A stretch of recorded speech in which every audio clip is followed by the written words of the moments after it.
They're our college basketball super team. They're fearless. They're unpredictable. Jalen Suggs throws it down. Kispert counted and one. Shamwat Shachua for the dunk. We feel like we're just as good as any other team in the country. And that was beautifully executed by Baylor. Would you take Gonzaga or would you take the field for the NCAA tournament? This is a chance for Baylor to make its mark. They are one of, if not the best teams in basketball. Oh, it's that Saturday morning hype that you can only get right here. We are back. She's Christine Williamson. I'm Jason Fitz. Welcome to beautiful Studio E in Bristol, Connecticut. It is time for Countdown to Game Day, covered by State Farm. We're going to get you caught up. We're going to get you ready for today's today's game day, I should say. You can stick around, hang out here in the app. You can watch us every single week. Christine, how was your week? You good? Pretty good. I had a great breakfast this morning. Was excited to talk about college basketball. So, yeah. I love that she just snuck in her breakfast. Okay, It was solid. We'll get breakfast takes from everybody along the way. A lot of star power we're going to get you. But first, we want to make sure that you know who the top 10 teams in all the land are. We've got it here for you. Here's the important thing, Christine. We talked a lot about these teams last week, and there hasn't been a ton of change here at the top. So when you look at this list, which school do you think, like, I'm a UNLV fan. They're not on this list. You're a Duke fan. They're not on this list. Miami, no. Miami, not on this list. Like, who do you think on this list would send us some swag? We got to figure out. Baylor would send me swag. Oh, you. Immediately. I like that. I would ask them to send you swag also. But, yeah, I would totally get some swag from Baylor. And I feel like that's a good thing because they're number 2. I mean, I feel like I've got some history in the state of Tennessee, so maybe I could reach out to them. But Wisconsin, underrated on the swag game. So, like, you know, I've had some fun times at the University of Wisconsin. I would imagine that. Well, you know who doesn't need free swag? Sean Farnham, ESPN college basketball analyst. Farnham, thanks so much for the time. Thanks for hanging out with us this morning.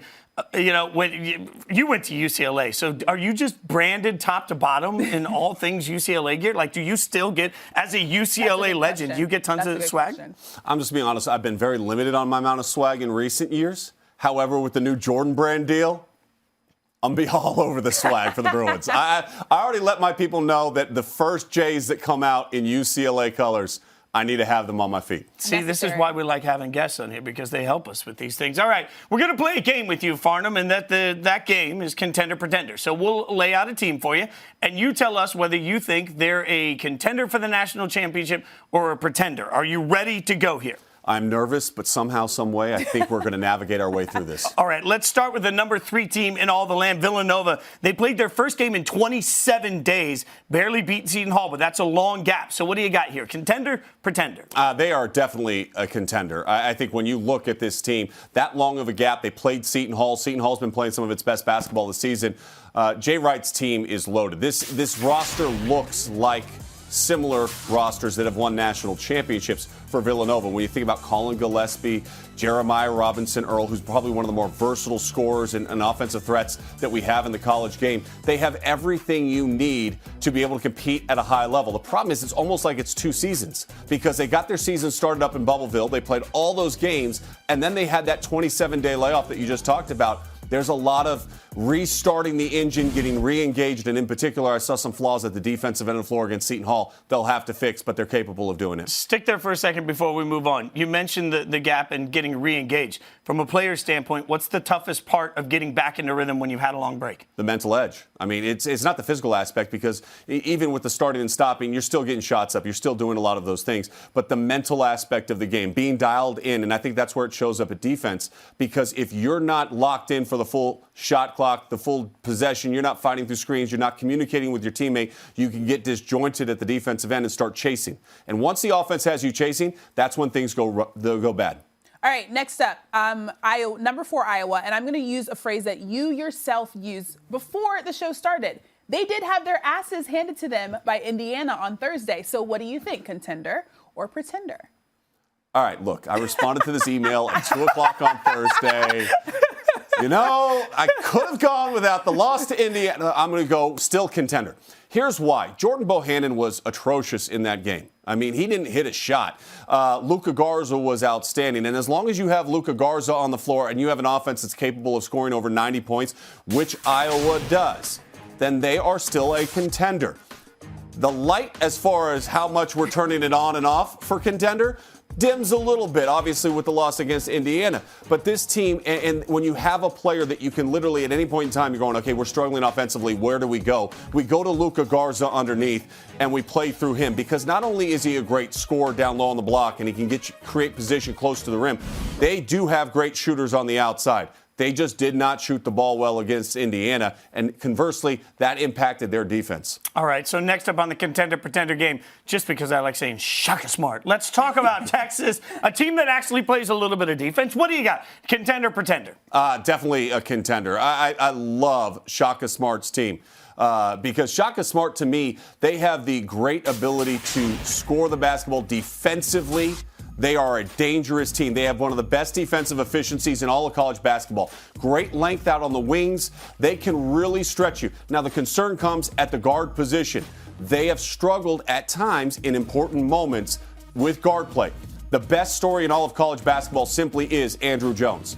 His battle through cancer. He is a survivor. And then to not only see him survive, but to conquer college basketball this year. He is their leading scorer, hit the game-winning shot at West Virginia. Love everything about Shaka Smart's team and Andrew Jones. And I'm rooting for him in particular because he's not just a survivor of cancer, but he has proven that he has gotten back to where he was beforehand, which is where we thought he would be, a potential pro prospect. Love Shaka Smart, but do not love his hair this year. It's what? Very odd. Come on. But you don't even have hair. Maybe How can Christine call anybody out on hair? She needs to go outside and talk to Seth and Fonz and Jay Bill. Is usually bald, and I feel like we had a thing going, and then he decided to grow the fro. But somebody from Texas did tag me in something this week because I was trolling Shaka a little bit, and he said fear the fro. So I was like, okay, I get it. I don't know. I like the rhyme pattern. I like grow the fro. Like I feel like that's powerful. That makes sense. Grow the I mean, fro. you're either alliteration or a rhyme. Okay, so I feel like I'm the one that's talking about top 10 teams that have taken L's, but Tennessee was playing pretty well before they lost to Florida on Tuesday. So what do you think, contender or pretender? Pretender. Defensively, they are a contender. Offensively, they are a pretender. And I think that's the big problem for this Tennessee Volunteer team is too often is the case, they rely so much on their defense that it wears down over the course of a contest. And we've seen them multiple times now this season struggle, whether it was with Florida this week or whether it was with Alabama. And their one matchup against Alabama that they'll have all season long, Alabama lit them up. Now, granted, Alabama's been lighting everybody up. They dropped 23 three-pointers against LSU earlier this week. But this Tennessee team, the inconsistencies at the offensive end, the lack of a go-to scorer when you need a bucket, that concerns me as far as their ability to compete and win a national championship. All right, it is early in the history of this show, but so far I can tell you that we spent a lot of time last week praising Michigan. This week they lost. All right, so maybe we're the curse. I don't know. Farnham, Michigan, contender, pretender. They are a contender. I love what Juwan Howard's team is all about. They've got great balance. They're one of only two teams in college basketball to rank inside the top 10 in offense and defensive efficiency. The other team, the team that we want swag from, Baylor.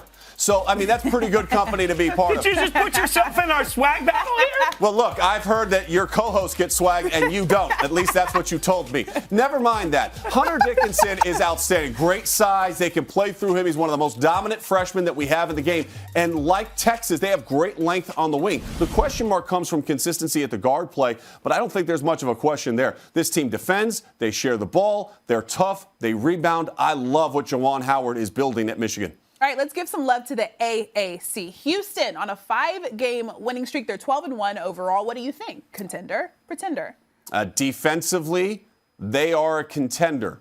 Offensively, not so much. Like, I love Marcus Sasser, and when he's going, he is fantastic. He's as good as really any player in the American Conference this year, which is crazy because Caleb Mills, who transferred out, was the preseason pick to be Conference Player of the Year.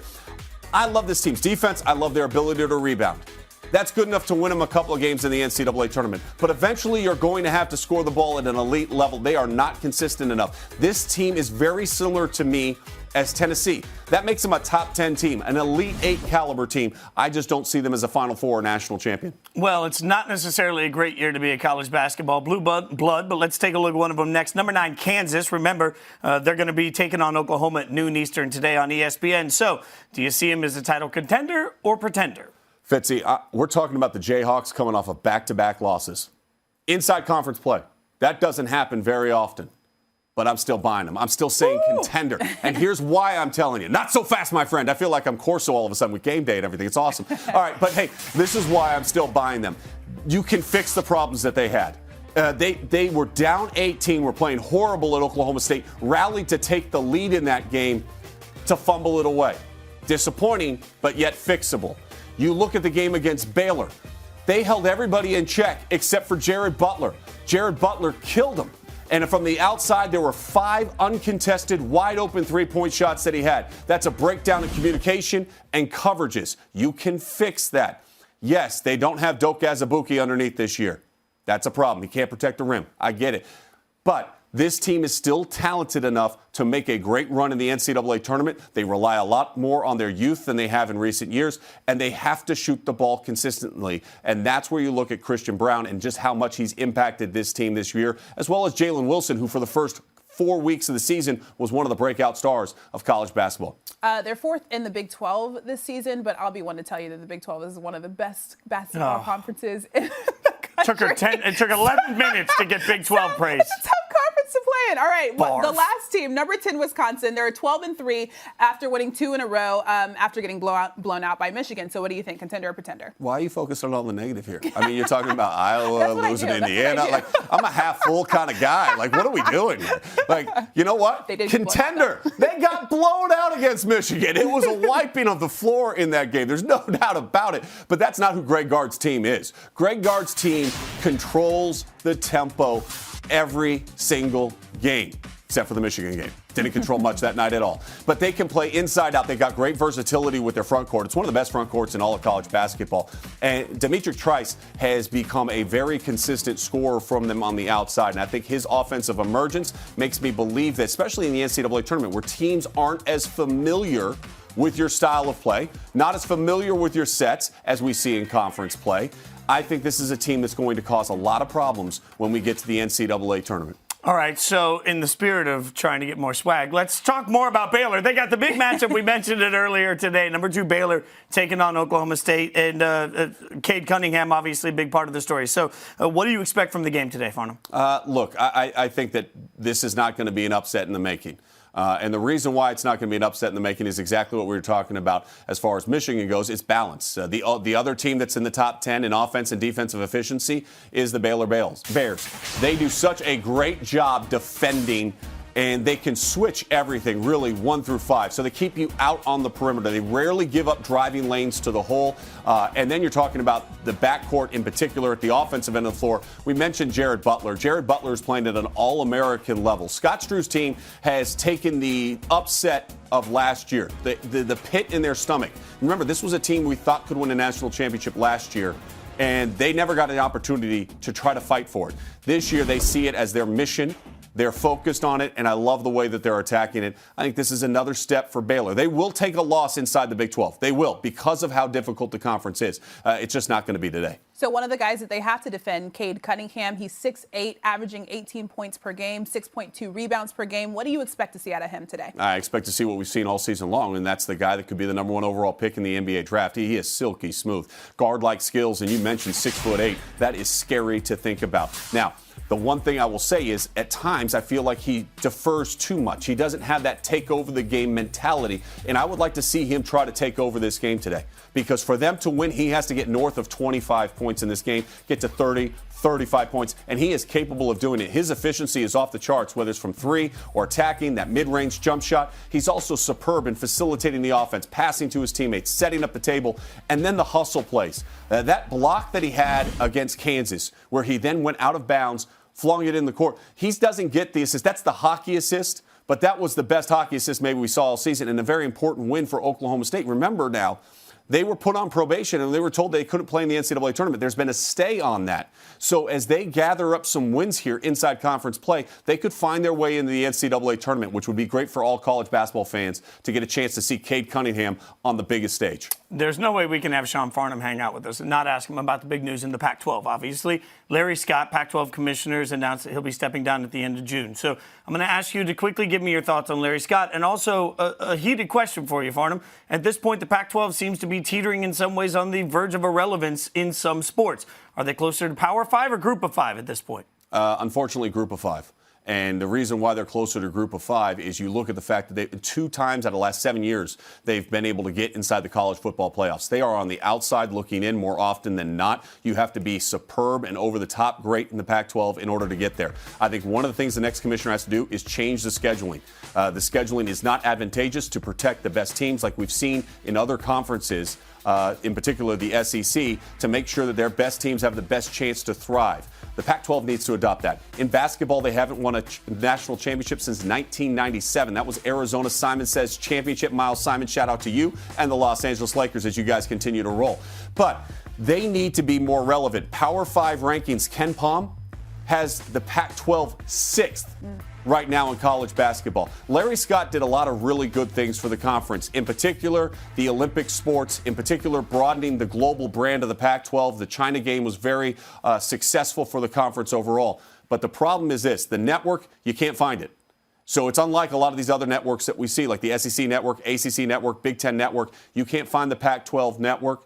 The Conference of Champions is the Conference of Champions of Olympic sports, not the 2 sports that make the national headway. That needs to change with the next commissioner.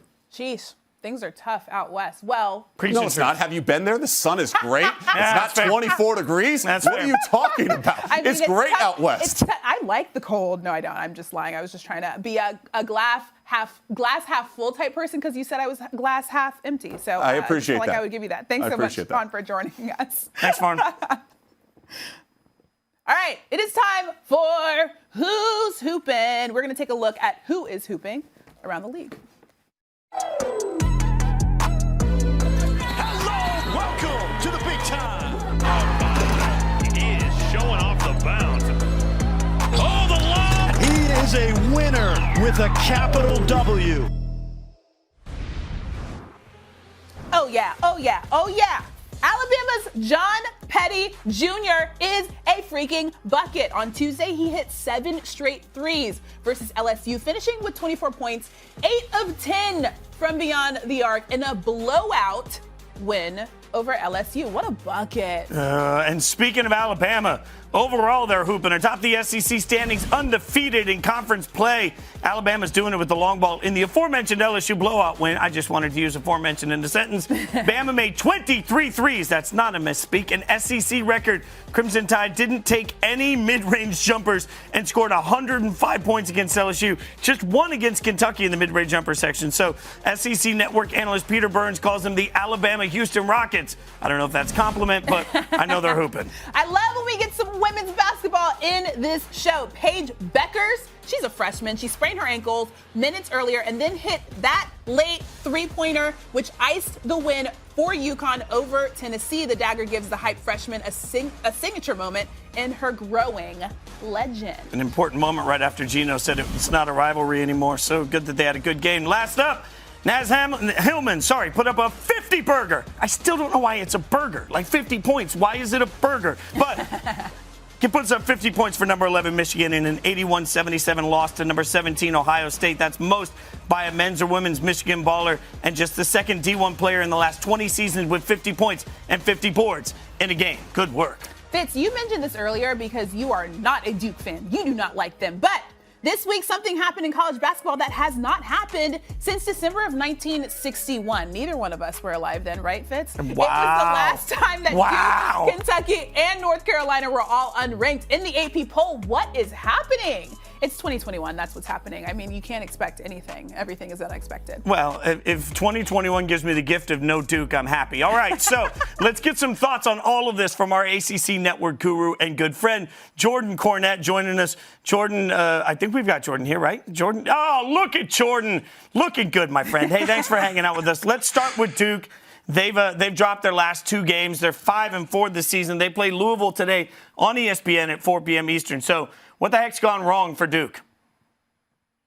Well, I'll tell you what's gone wrong with this show is you guys have talked for 20 minutes and have not mentioned any ACC basketball. We are college basketball. And then you break me in to talk about the teams that are struggling right now. Okay, that's fair. I will dive into this Duke team and talk about their struggles right now quite simply, it's not a Duke team that we've seen in years past. They don't have that star power. They don't have that guy that you can just say, go get us a bucket. Yes, Matthew Hurt has shined. He's been one of the best players in this conference, but it's the intestinal fortitude of Duke that has been really frustrating to watch. And what I mean by that is the inability to keep the perimeter defense in front of them. Too many dribble drives. They've been beat up on the defensive glass at times. And this team is not a pretty one that just goes out there and knocks down shots. They're in the bottom half of the conference in all the important offensive metrics, aside from offensive rebounding. They've shown toughness there, but the whole lot of the struggle comes from no true star. Yes, Matthew Hurt's been good, but defensively they are vulnerable. All that to say this, Jalen Johnson returning for this team and how he looked versus Pitt. 24 points and 15 rebounds in that game, throwing 7 assists and 4 blocks. Maybe that's the identity that this offense takes on along with Matthew Hurt. Maybe the best basketball is ahead for the Blue Devils as they take on Louisville today, a team with a great backcourt. We shall see. Let's go from Durham down the street to Chapel Hill. UNC, honestly, their struggles started last season, but North Carolina is only 4-3 in conference play. This season, the Tar Heels play NC State. They lost to them earlier in the season at 2 p.m. Eastern. What do you make of what's going on in Chapel Hill? Well, Christine, I did that first game. I commentated on that one, and Coach Williams for North Carolina echoed the same sentiment I shared for the 40 minutes of the game. It was an awful defensive performance from Carolina. That's a place I expect them to improve in a rivalry game here. And why North Carolina fans should be excited is because that backcourt, that much celebrated backcourt coming in with R.J. Davis and Caleb Love is starting to recognize who they are and announcing themselves in this conference. Caleb Love's coming off a 20-burger, Fitzy, in his last game versus Wake Forest. And for reasons like that, you should believe that maybe this perimeter's on their way to putting it together. I look at North Carolina and I look at Duke and I say, North Carolina has the better path to success this season. And again, I look at both North Carolina with a young backcourt, Duke with all that young personnel, and say, in this COVID era, those are the teams that I'm going to peg to fail because, as you heard Sean talk about it, it's the mental aspect that wears on these athletes when you don't know if there's going to be a pause in the program. You don't know who your next opponent is. Sometimes that can have an impact, and it's been a negative one on these younger teams as we've seen the teams play out. Okay, so when you think about Duke and North Carolina, do you think either team has a chance of making the tournament this season?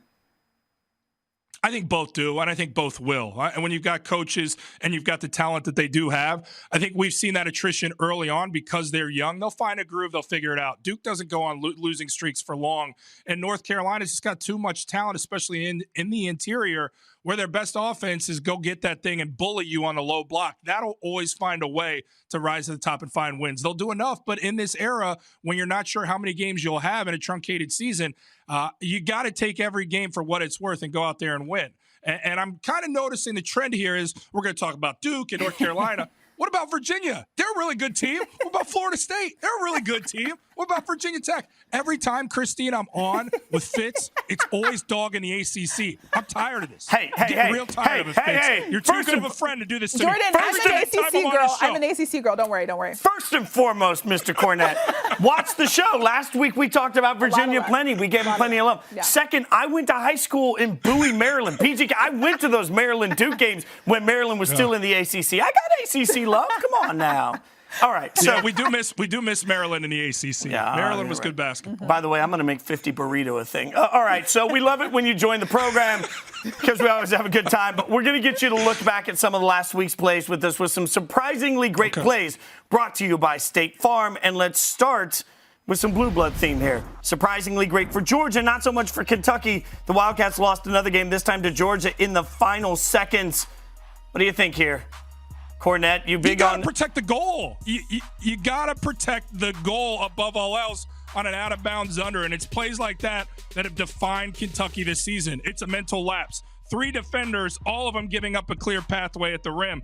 A devastating loss and a huge collapse from Kentucky in that game. You said his name earlier. Let's show the highlight now. R.J. Davis. We just talked about North Carolina. Here's arguably the best play of the season we've seen all year. A little behind the back pass here. This is something Cornett could have done, right? Like, Jordan Cornett, you could have done this. Easy. Yeah, with the game controller in front of me playing video games, that's about it.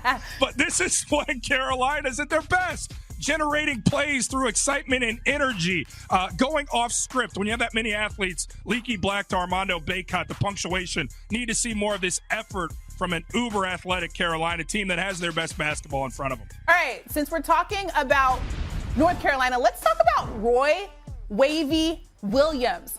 Check out these sneaks. I mean, obviously, if you're at UNC, this is a natural progression, but like, he's pretty swaggy, no? Christine, I love Wavy Williams. How about this? Coach Williams, I'm talking to him on the phone the other week. Yes, that's a name drop. Go ahead and pick that up off the ground. And when I'm talking to Coach Williams, he goes, I'm talking about his shoes. I was like, Coach, you got more style than anybody in this game, even the young cats that you're coaching. And he goes, Jordan, what size shoe are you? I go, okay. Snap. Coach, I'm a 14. I go, I'm a 14, Coach. He goes, see, I was hoping you'd say 9.5 because that's my shoe size. That's their test shoe size for all their shoes. I have every Nike, every Jordan, and I was going to ship them to you. Mother of God, I'm a 9.5. I am a 9.5. Jordan Cornette. You think Shay's going to be married to a 9.5? Coach Williams, come on. Yeah, Coach Williams, hit me up. Look, we've had all this ACC love, all this Big 12 love with y'all. How about the Big 10? Purdue freshman Jaden Ivey gets the clutch 3, knocks off number 15 Ohio State. Lenardi has 10 of the 14 Big 10 teams making the NCAA tournament in the latest bracketology. Best conference in college basketball, right, Jordan?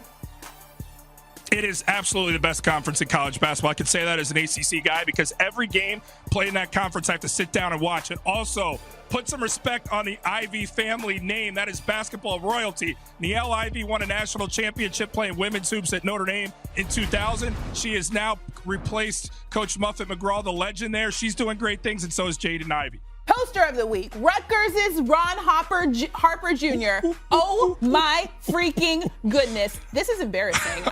He just completely mossed that defender. I feel bad. He gets it from his daddy, Christine. Ron Harper had bounce himself. Junior's going to have the same thing. Guy can absolutely score at Rutgers. Needs to find consistency. That's a dangerous team. All right, we're getting dangerous here with some pronunciation. Arizona buzzer beater over Arizona State. Wildcats get the tip in by freshman Azulis Tubelis.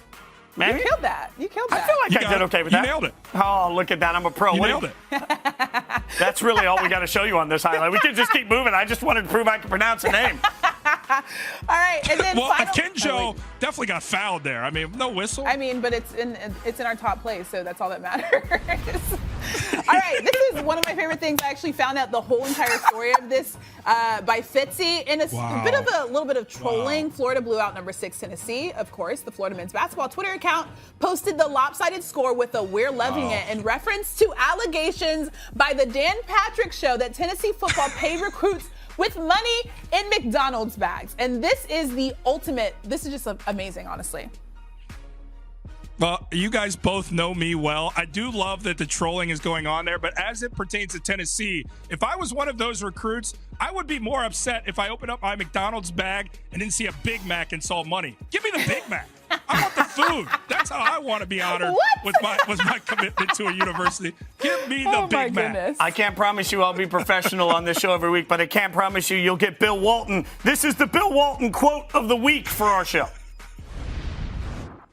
You milk your best player all game, every game, from the start. I understand that. And you've said before that you've been milked and you've milked others. But look, Evan Mobley. I love being milked. I love being milked. I love being milked. I love being milked. Oh, my goodness.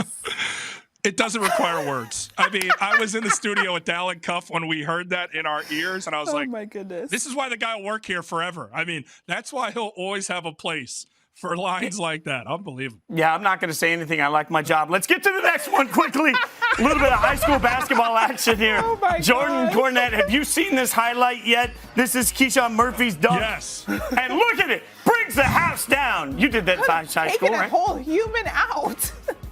I mean, he literally brought the house down. That's unbelievable. Like, seriously, that high school had to be sweating some serious bullets.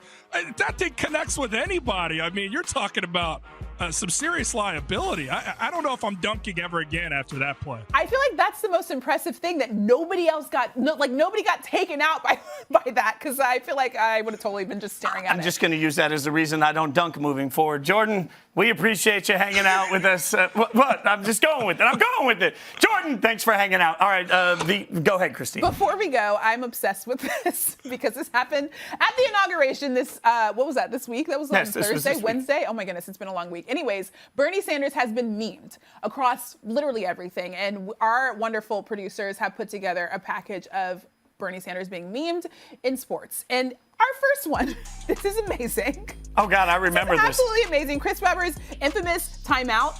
Bernie Sanders was there. And unimpressed. I mean, he's not even. Yeah, of course. No, he's like, what is going on? First of all, you shouldn't be calling a timeout. This is absolutely ridiculous. But I love this. Looks amazing. Okay, next. Bobby Knight tossing chairs. Guess what? He tossed Bernie. He experienced it firsthand. Oh my God. The first time I looked at this, I honestly didn't even see Bernie. I assumed he was in the background, but then the second time I looked at it, I realized that he was actually in his hands. Speaking of the way that they've hidden him here, we got a little Georgia State love. Ron Hunter, then the coach of Georgia State, fell off his chair after his son hit a game winner against Baylor. Everybody's going wild, but not Bernie on the far right. He's just hanging out there. I love that. I love that. Always unimpressed. This is Bernie with some of his hoop head buddies. Just very casual. It's not fair that Bernie got to wear whatever he wanted to wear and everybody else had to wear that. It was very chilly in the studio that day. And Bernie, just like me, roots against Duke. So I love this. We see you, Bernie, there with the Beat Duke newspaper. That's good work by him. Hoya destroy us? Anybody? Oh. Just kidding. Well, let's go. We're talking about UNC all day. Yeah, let's see a little Michael Jordan. I almost said Michael Jackson. Little MJ hit this clutch shot as a freshman. Bernie was hanging out next to Dean when it happened. This one actually looks like it's the most realistic because it really looks like he's there. Maybe it's just because he's small, but yeah, you love to see it. Great work by our team putting Bernie in all sorts of different situations, having a blast doing it. And feel free to send us your best Bernie sports moments. That's a fun way to do it. So obviously we want you to get caught up on what's coming up on game day. Today, they've got a lot coming on the show. Tom Izzo and Jared Butler are going to join the show.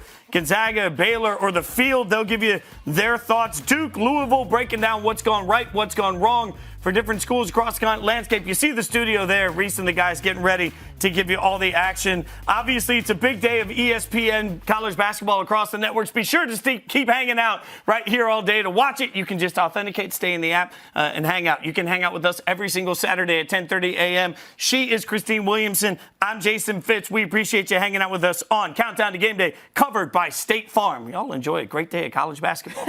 And Cornette, give me those shoes. 9.5. Come on.